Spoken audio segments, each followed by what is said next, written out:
Hi everyone and welcome. Welcome to a classic thrift haul. I went on a little foraging trip this morning throughout my house to gather some things. I'm surrounded by my stuff and I can't wait to show you. This is a hat perfect for the summer. It's flexible. It's called the Panama hat. This tag talks about what a Panama hat is.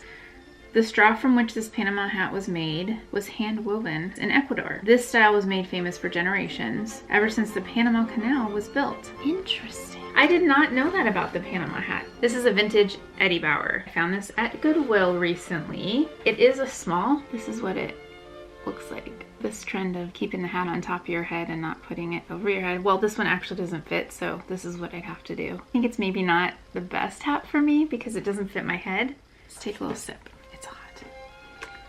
I think it's over 100 degrees here today in Arizona. So. Next up, I got these yesterday. It was the evening and I wanted to do something and I had to go to Costco, but I said, no, let's go to a thrift store first. I went to a Deseret Industries. There's one near here. If you can find a Deseret Industries near you, I suggest going because Deseret Industries is very, very organized. The department that I like the most is the crafts department. They have so many crafts. Ribbons and boxes, sewing supplies. There are a couple of crafting aisles. The crafting aisles are a mess, so you just kind of dig through. That's what I spent my time doing yesterday, mostly at that store. I found this little pile. These are embroidered monograms. It says on the back, Swiss embroidery. They're iron-on monograms, but they are vintage. I've got some blues, and we have a D. These price tags are not from the store. These are from wherever they came from. This little bag of sequins. Yes.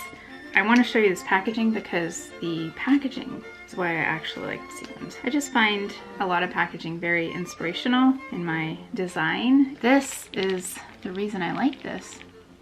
The sequins are fine. They're great. I will use them. But look at this nice packaging. It says suggested fancy spankles and jewels. This came in a little bundle.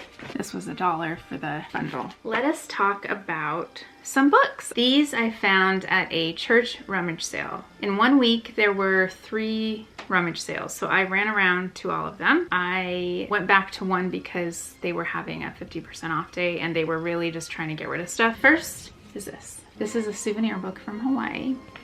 Love this font. The land, the people, the history, it says. And then we've got this picture on the back of a tourist and some Hawaiian women. Aloha. The colors. This looks like it's from the 60s. That's what I would assume. The Royal Hawaiian, that pink hotel. They must have been like 50 cents. I also got this. This is a Bon Appetit recipe organizer. I loved the look of this. A grid pattern. This would look nice on a little bookshelf. It's unused. It's got helpful measurements. This is from 1980. Suggestion for use. Your recipe binder is specially designed to be as attractive as it is functional. I can see that. Look at this on the inside. I mean, this is classic 80s, I would say. Put recipes in here. It's got some sheets with plastic covers.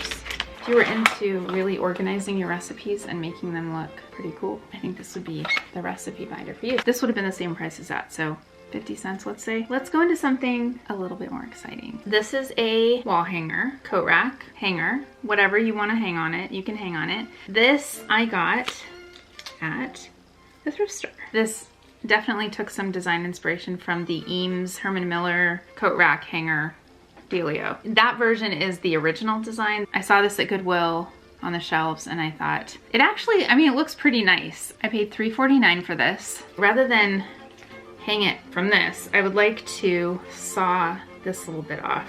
So this is all you'll see. This part cheapens it a bit, but I think if it were just without this longer bit on, yeah, it would look pretty nice. Look at that. I went to a mid-century estate sale earlier this year that had the Eames version of this, and it was hundreds of dollars. So this $3.49 one is a great kind of dupe for that. This is a shell. Look, it's a shell on a shell base. I think this is meant to be a vase for flowers, but I was thinking what I'm going to do with it is house some of my candlesticks. It might look nice with flowers as well. This is a little dish. This is a shell. This dish was made in France. On the inside, we've got an oyster, shrimp, some sort of herb. I've been keeping my used matches for my candles in here. It's a nice little receptacle, beautiful as well. I think I'll show you this. I got this at a Goodwill. There's so much fabric on this. It's a satin. You hear that? I love the sound of crinkly satin. This is the start of it, and it goes on and on and on. Let's undo this. Striped pink and pink fabric. This would make gorgeous curtains pulled at the bottom on the floor. I have so much fabric here that I also think I could cover a chair in this or cover a little bench. Those are the sorts of projects that I am afraid to tackle, but I'd love to try. $3 something is how much I paid for this. Whichever color I got, it was half off of that. Originally it was $6 something. I didn't realize it was going to be half off that. Maybe we should stop there. I think that's it for this haul. Thank you so much for joining me. I really appreciate you, and I hope you're doing very well. Talk to you later. Bye.